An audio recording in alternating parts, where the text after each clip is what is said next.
So you're saying this entire ad was filmed inside the building owned by this political candidate. It was filmed with three people that cannot provide any evidence of this happening. And you want me to say that the video was paid for by some super PAC name that you just came up with in the moment. That doesn't sound shady at all, right?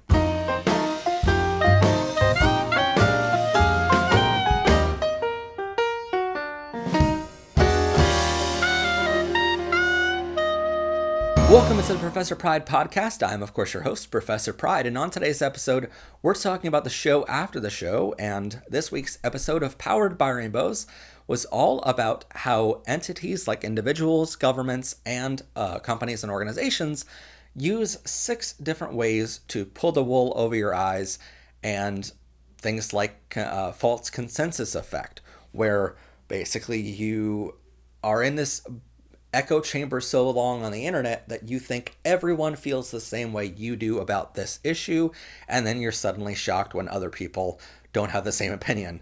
Or when you look at a news article, you think it's real, but truth is it's all AI or it's entirely fake news. It's so easy to create fake news nowadays. We wanted to cover it in an episode to show you exactly how entities could skew any research and skew how you feel about something for their own personal gain. And it's appalling how much it's done. So we wanted to show you how to overcome it, how to spot it when it happens, and so on. And so that was the main episode. But I think it's important in this podcast to show a couple examples of how it really happens. For instance, when we're talking about certain research, it is so easy to get confused by fake news, right?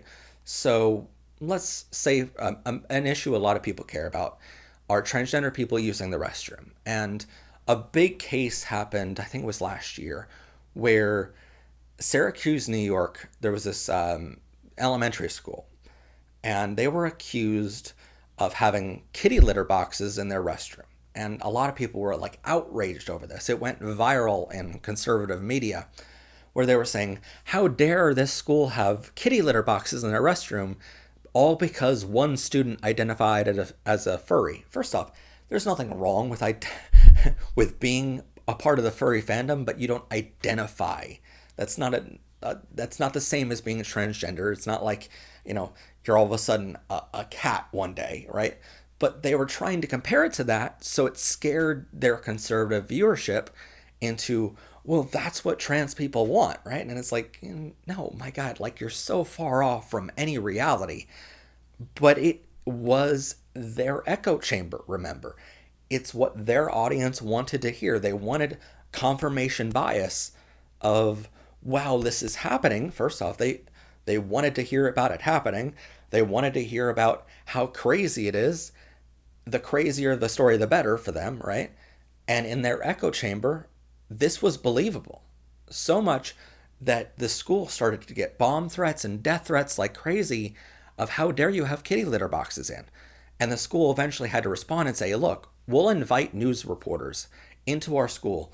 Look around in all the restrooms. There is not a kitty litter box in this school, right?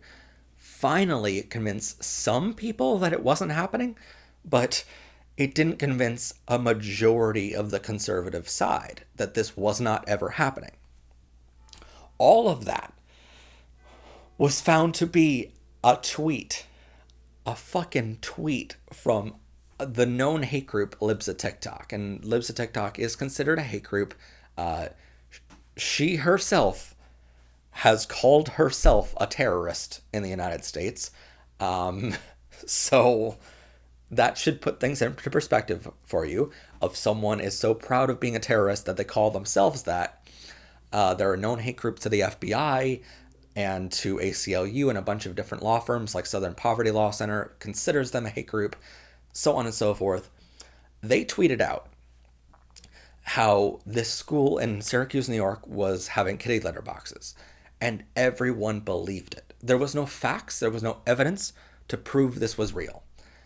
This is notorious of this Libs of TikTok account to just come up with a wild lie, to use AI to create photos, to make it look believable to their audience. and this is what they put out there as the truth. It was entirely fake news. So we saw this story happening, and in the LGBTQ community, we were appalled that, this side the conservatives would fall for this fake story, even though it was totally made up and completely not even believable at all, And we're like scratching our heads, how could someone fall for this? And then I realized to myself, this is an echo chamber you're talking about. This is an echo chamber in their community that they will believe anything because it's what they wanted to believe. They're seeking out these kind of stories. They want them to be real so that they can be outraged by them, right? And that's true of a lot of different things in the world. When you look at every issue you're talking about, both sides kind of have echo chambers of every issue you're talking about. Nothing is purely black and white. And that's one of the things we wanted to point out in our episode is there is a middle gray ground of almost every issue you care about. And that is where compromise is found on every issue.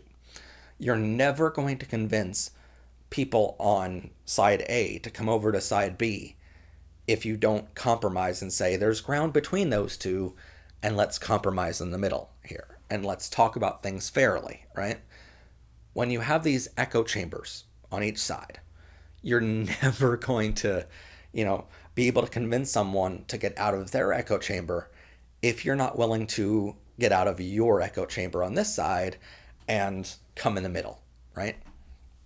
One of the biggest things we always talk about is you have to make the first step to, going on their side and helping them come across, right? Or at least helping them to get to the middle ground, right?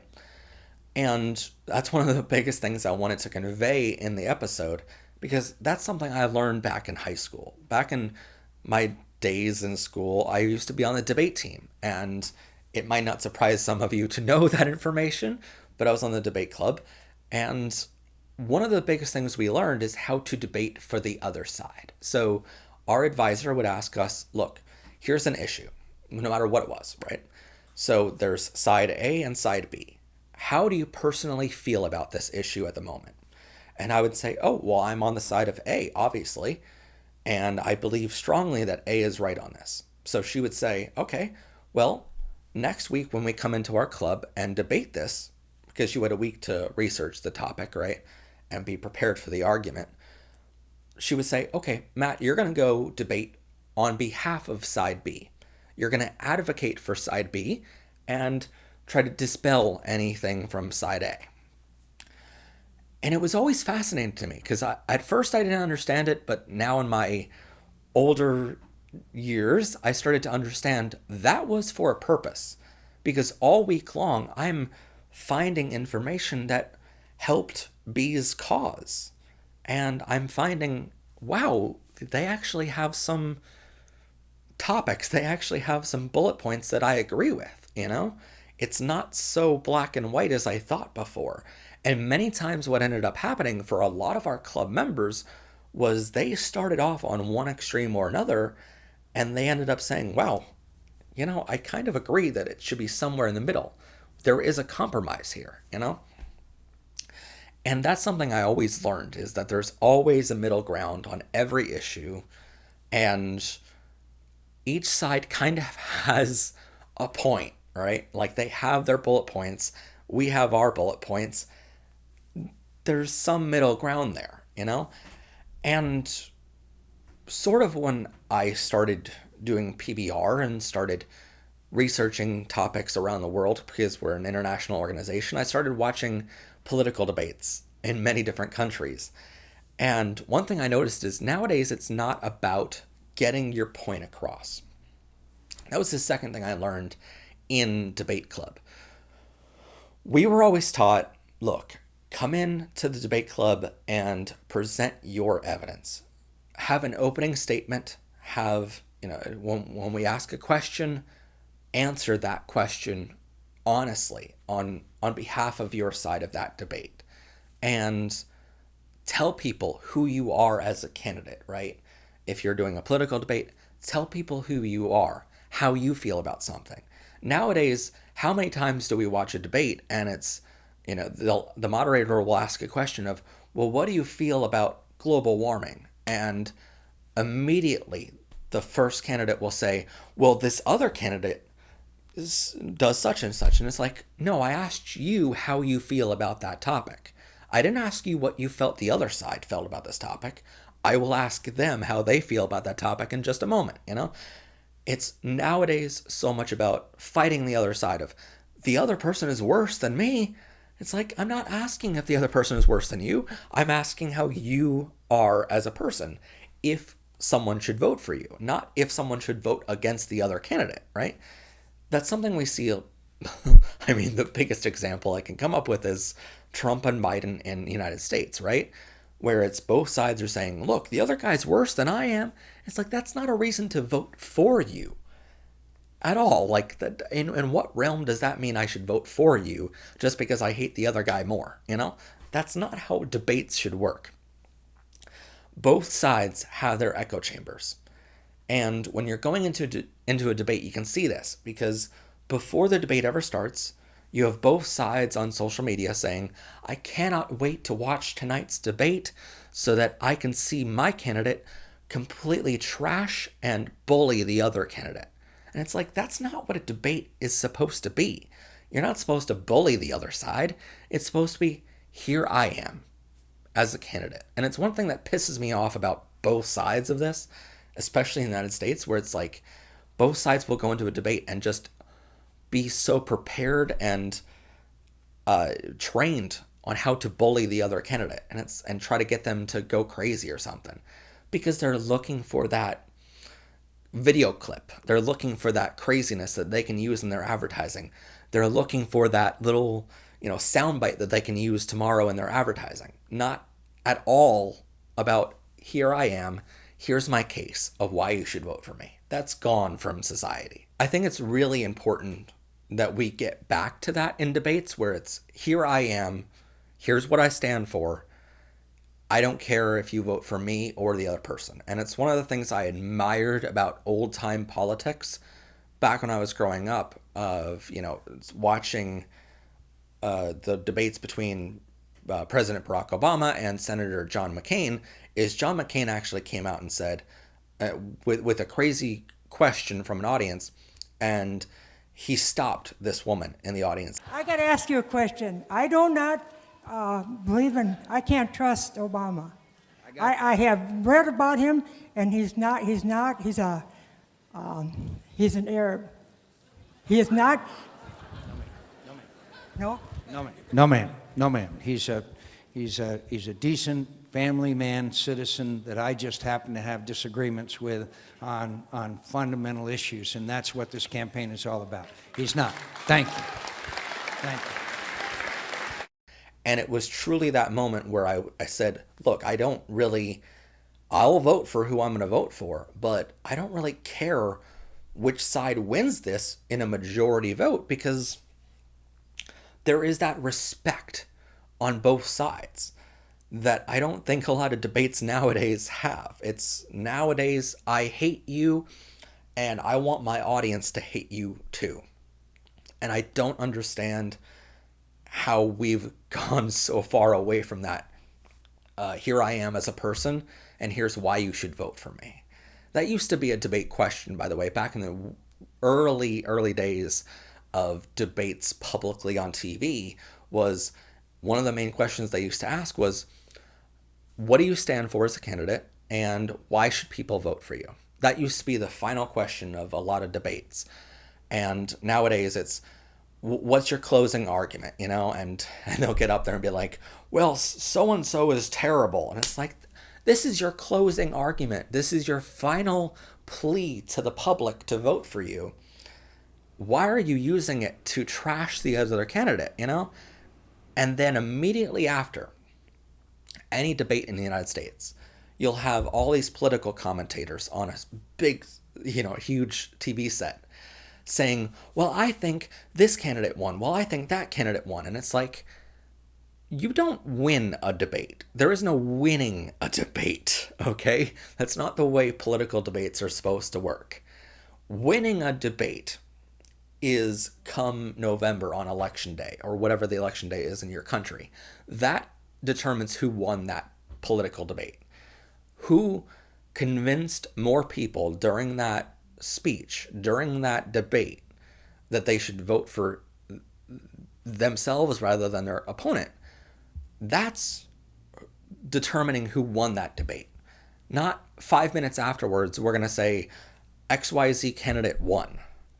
Like, no, you can't determine that quickly, because there are a lot of people who watch debates to actually get the message from each side and go, look, I want to hear from who's going to be my president of my country or my representative in whatever legislative body you have. I want to hear from my candidates to say who I feel should do the job best. There are a lot of people out there who want that open debate, and they're not getting it because beforehand you have people saying, I can't wait to watch my candidate destroy the other candidate and bully them the entire 2 hours. During it, it's more about bullying the other candidate to appease that side of their audience. And then right afterwards, it's, who do you think won? It's crazy to think how debates have gotten in our country and in our world overall, because I've seen other debates in other countries as well. They've turned into this nasty process as well. And you go, really, when you think about it, those winning are everyone on stage. Both candidates are winning right now. It doesn't matter who wins or loses this debate. The winners are on stage because they're getting a platform. The losers of that debate are the public, who have to choose between these two bullies and then have them as a representative of themselves to either the outside world or in their government. That's who loses all of these debates, is the public who has to make that decision and be represented by either of them afterwards. And I want to tell you a story because this kind of goes to the fake news of the whole situation. And a lot of people don't realize just how much fake news is out there and just how easy it is to create. So years ago, with my video production company, I used to do political commercials for a lot of different candidates around where I lived, and then expanded my company where I was working, hours away from home and, working on these political candidates' entire campaign for months on end. It was, the money was nice because you got paid, cash up front where, that way if their candidate lost and wasn't doing that well and decided to suspend their campaign, you weren't holding a check out and wondering where the invoice went, and wondering if you're going to get paid a month later, So in political world, you're paid up front for everything, right? Because it's so often that these political candidates will screw over everyone that works for them. And so contractors always get their money up front.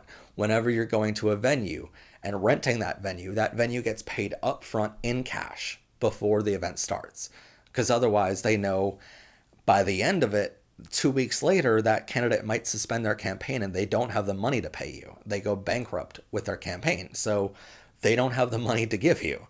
So that's one important thing to note, is because everyone working in the political industry helping these candidates knows just how untrustworthy all of them are, where we have all basically come to the conclusion that we need our money in cash up front before we start working, because otherwise we can't trust them. And that tells you something about every political candidate out there, that no one, even their campaign manager, doesn't trust them, right? So that's very important to note. But anyway, I was working on this project a couple hours away from where I lived, and I was asked to create this commercial. I was told, hey, you're going to do a couple interviews with people and film them. You're going to, edit those together into a commercial later on, and we'll use that commercial. And I'm like, whatever, I'll show up. I showed up with all the gear that I needed for the interview shoot. And it's really important that And to mention, I showed up to a building that was owned by the candidate I was working for, right? But I was told, bring backdrops with you to this shoot because we don't want the venue seen. We want you to be in this giant empty room, but we want you to put up backdrops behind the interview or behind the interviewees because we don't want people to know where this was filmed. And I'm like, well, that's kind of weird, but fine, I'll bring a couple backdrops, whatever. I'll go along with it because I'm getting paid well enough, and they were more than willing to pay for the equipment. So why not? I'll bring it. So I go and film this, and we start filming this first person. And the, candidate's campaign manager I was working for is in a chair off to my side and asking all these questions, right? And I'm sitting there just running cameras, right? And so they start talking about, well, I was just driving down the road one day, and this person being interviewed on camera is saying, I was driving down the road one day, and all of a sudden, this lady ran me off the road. And when she went by, I was in a ditch off to the side of the road. My car was crashed, yada, yada. And then she went by and just flipped me off as she was driving past. I don't know where she was going, but I recognized who she was, and I immediately called the cops. I filed a police report, and the police questioned her, but she denied everything, right? So this whole really terrible story of like, oh my God, wait a minute. You're telling me that this person who could potentially become this position that's elected ran you off the road? Like, that shows a level of unprofessionalism that is not becoming of this position you're going after, right? So I wait for the interview to be over, and I ask the person being interviewed, I'm like, hey, we're doing the video for this. Do you mind sharing with me the police report from what you filed? And I'll black out any personal information you have in there, by the way. Don't worry about that. But can you give me the police report? That way I can show it on screen and show people like, look, this legitimately happened, And she doesn't answer. My client just turns to me, hey, stop. Don't ask that sort of questions. Don't ask for police reports. And I'm like, okay, whatever, I guess we'll just show your interview and that'll be that, people will just have to believe it or not, and there won't be any evidence on screen. That's kind of weird, even though she said there's a police report, why are we not showing the police report, So I'm sitting there very weirded out by this, but okay, interviews continue for the day. So anyway, I sit down and I am quiet again, just running my own cameras and stuff like that, making sure everything's good quality video and audio. And then second person sits down in the interview chair and starts getting asked all these questions. And I start realizing their story is all about their ex-husband cheating on them with this political candidate. And I'm like, wow, that is a hell of a story. And they start saying, well, look, I caught him texting on his phone with this woman, and that's how I found everything out, right? And I'm like, oh my God, do you have those text messages? That would be amazing to show on camera. My client, stop asking for evidence. I'm like, what? It's a text message. It's not a police report. It wouldn't have identifiable information in it, like just a text message. I want to see it, like I want to show it to people on camera to show this is real, like you can convince some people this is real with just a video, but if you show the text messages, you're going to convince everyone. Because now there's just undeniable information and evidence this happened, right? Anyway, we go on. We film the fourth interview of the day. And this person sits down, this woman, and she says, I only knew this political candidate in one setting. And she starts telling this story. The interviewer doesn't ask any questions at all. Never asked a question. This woman just tells her story from beginning to end, uninterrupted. So she says, in this year, I was at work and my son was at school. After school, he would normally come home. He would normally, make something to eat or whatever and start doing his homework. He was a really good kid and got really good grades. All of a sudden, one day, he didn't come home. And I thought maybe he's just out with his friends. So after a couple hours, I called the parents of his friends. No one knew where he was, right? So I filed a police report. The police and I start searching for him in all the places that he might frequent, right? And then there's this huge search party. We get hundreds of people from town to start searching for him everywhere. Start, canvassing the woods behind the school. We start, canvassing the neighborhood, seeing if he's somewhere in a corner. We can't find him anywhere, All of a sudden, like she said, a week or two into the search for her son, this woman contacts her and says that she's a psychic, that she's felt something about her son. And so she's like, hey, look, I'm all options right now. My son is missing, so come on out, do a reading for me, So this woman comes on out, does a reading, and gives her a business card and says, I'm a professional psychic. And she does a reading and she says to this woman, to this mother, look, I feel like your son is still alive and he's just lost, Don't worry about him being, passed away. He's still alive. He's still doing well. He's just lost. And he can't find his way home. The son is like 16 years old or something like that, I think at the time, they said. So, okay, this woman all of a sudden gets a bunch of hope that her son is still okay, just lost somewhere, that they just need to be found. So they keep searching with a giant search party. So skip ahead in the story a little bit, and all of a sudden, this search party comes across the boy's body. The boy apparently was murdered, and I don't know whether it was a situation where he was murdered by his friends or whatnot, but it was obviously foul play. And this mother on camera in this interview is saying, look, I had this giant false hope that my son was okay because this psychic told me it.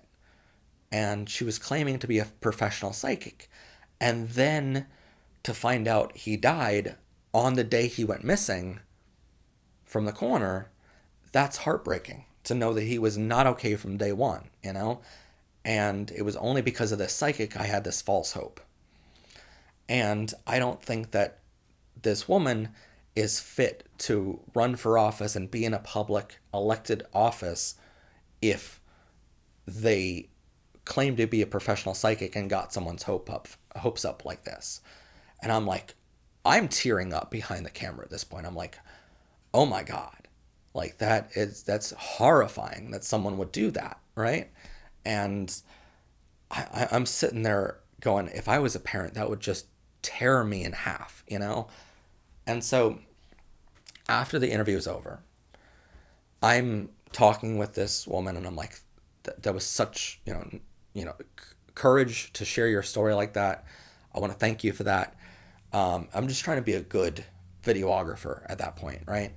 And be professional about it, because when someone tears up on camera and shares a heartbreaking story like that, you don't ever want to just play it off and immediately go into like mode of, oh, we're done for the day, let me set everything down. No, you want to be professional and you want to go over and console her a little bit of like, do you need some tissues? I want to like appreciate the story you just told me before I just start tearing everything down and going home for the day, So I'm trying to be professional and, a good videographer about it all. So I said to her, I'm like, wow, is there any chance you still have that business card and I can show it on camera, And she goes, no, I threw it away years ago, honestly. And I'm like, well, you mentioned that she had a website for her psychic stuff, right?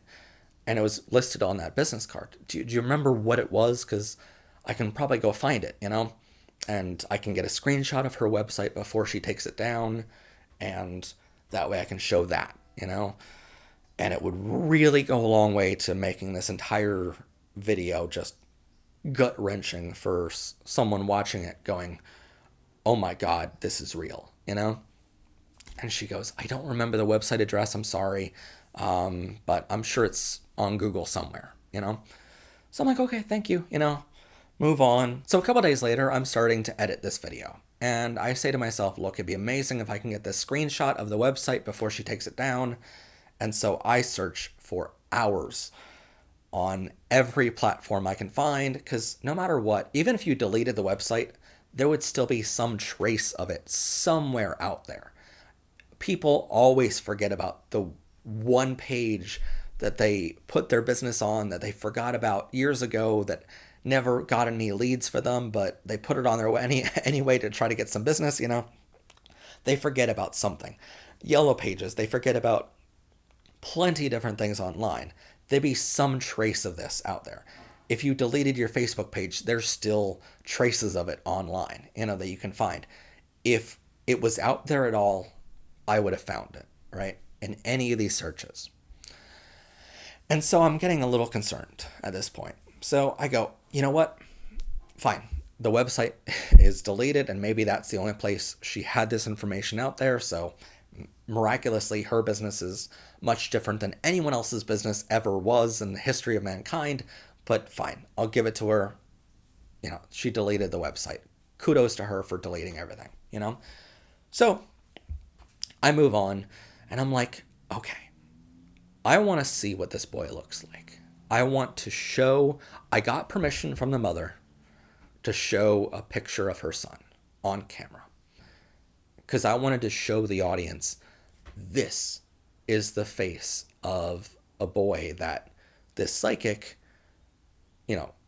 had no feeling towards, that she led this mother on. And this was the face. I want to put a face to that image of, like, the random viewer of this advertising campaign would go, oh my God, that's the young boy that was murdered.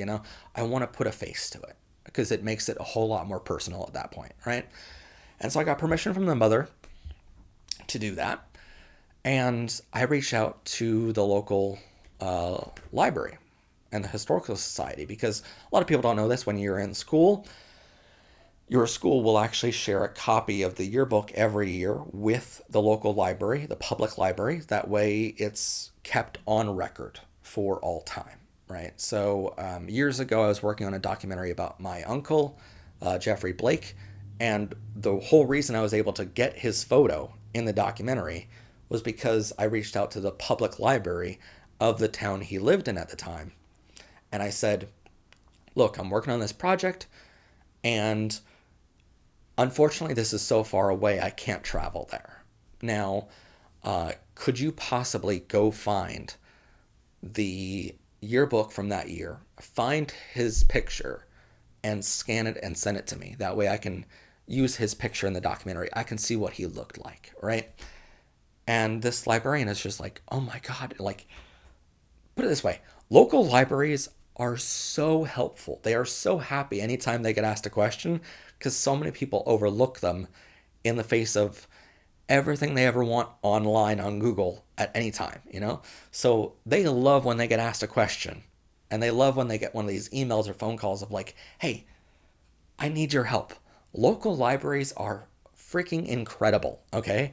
Like, they are some of the best people you will ever meet in your entire life. They are so, so helpful. So I'm like, you know what? I got the picture of my uncle from a local library. Let me reach out to this local library and see if they have a picture of this boy, right? I said, hey, so they would have been in school that year.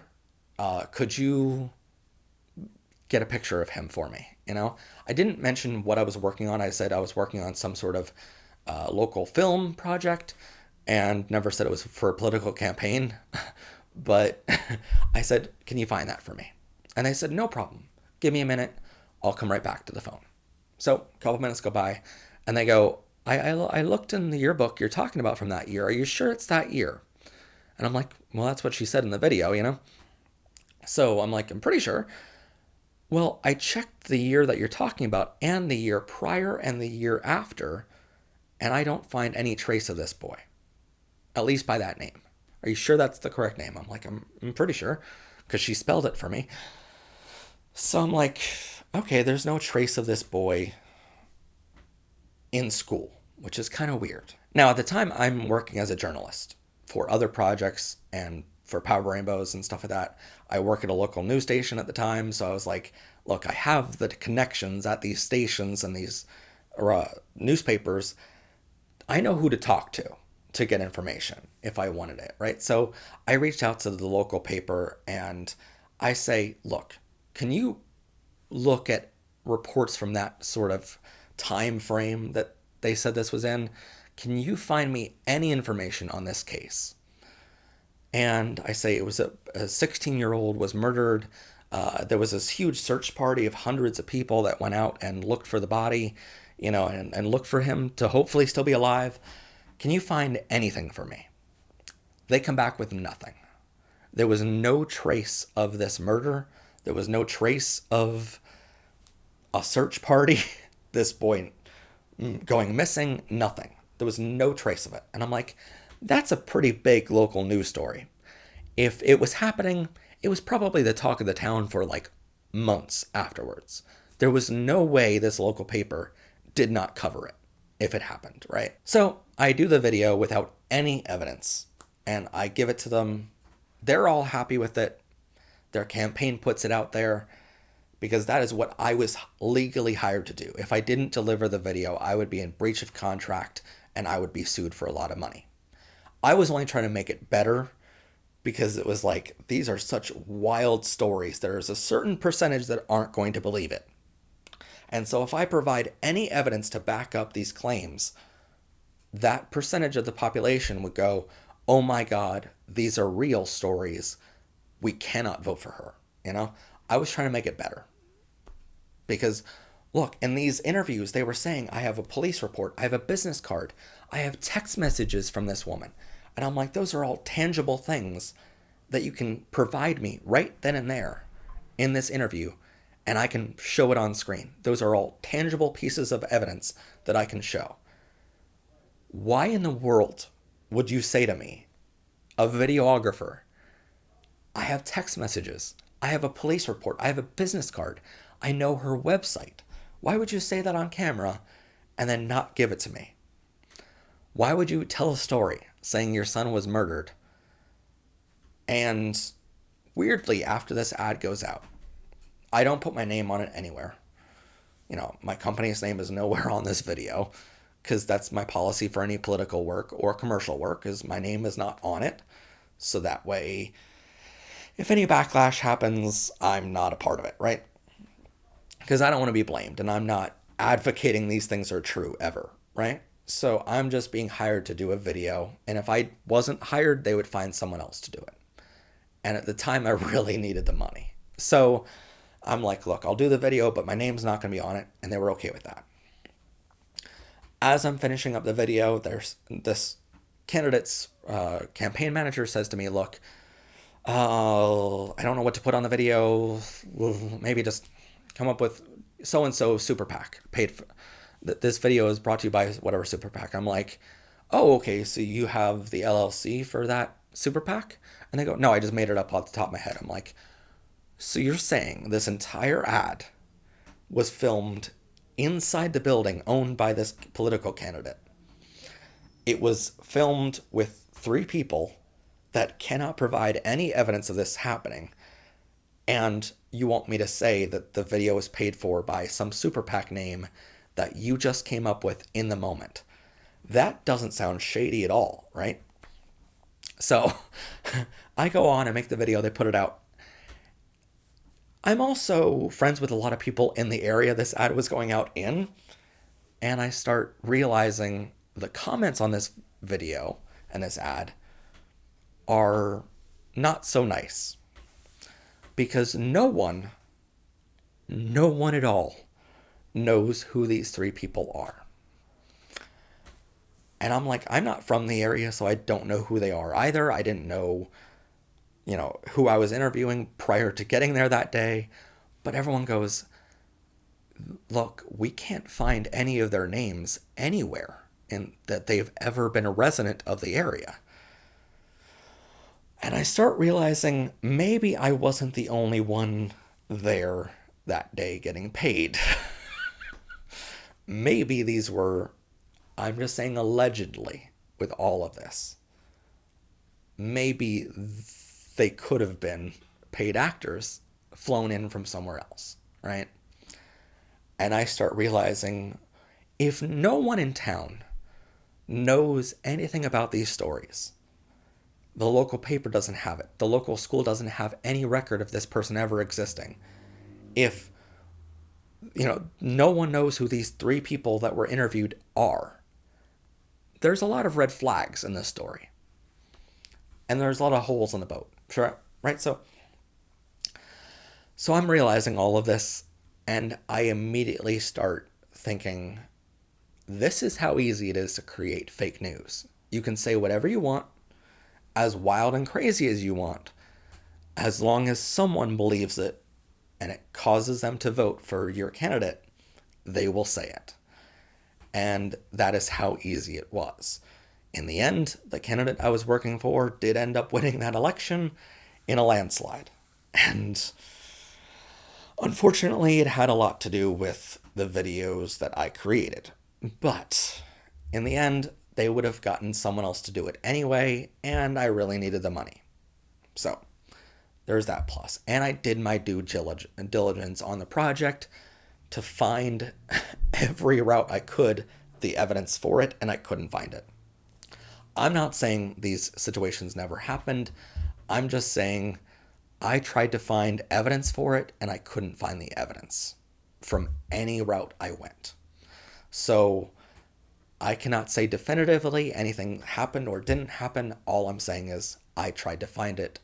I tried to find evidence, and the evidence could not be found to my connections or my resources at the time. So it was really interesting to see this kind of thing play out. And I realized if they're willing to do this for a local race, what in the world resources do they use for a national race? And it got me so concerned that this was just exponential the more you got up there and the bigger the race was. Because this was a race that cost maybe like $10,000 on each side. Like each candidate spent $10,000 to get this position. When you're talking about presidential campaigns, you're talking about millions, hundreds of millions, billions of dollars even. And it gets so much more concerning how much you can fake if you have the money. So my point is, look at everything with a skeptic eye. Look at everything like it's not true, because a lot of times it's not true. If something feels like it didn't really happen, or you question, wait, how did that even happen in the first place? It's probably not true. As Judge Judy says, if it's not believable, it's not true. A lot of times you're going to see something that, immediately you go, oh my God, that's the evidence I was searching for. Oh my God, that agrees with everything that I feel. It tugs on my emotions and my heartstrings. Chances are it's not real. The more it ties onto your emotions and your heartstrings, the quicker of a response it requests for you to make. Chances are it's not true. So just keep a healthy, skeptical mind of everything you see, and hopefully we can get past all the fake news out there and get to a point where we can find the truth and the common ground on every issue. That was the point of our episode, and I hope that came through, and I hope you have a wonderful day. Thank you so much for joining us. I'm, of course, your host, Professor Pride. Have a good day, everyone, and as always, bye for now.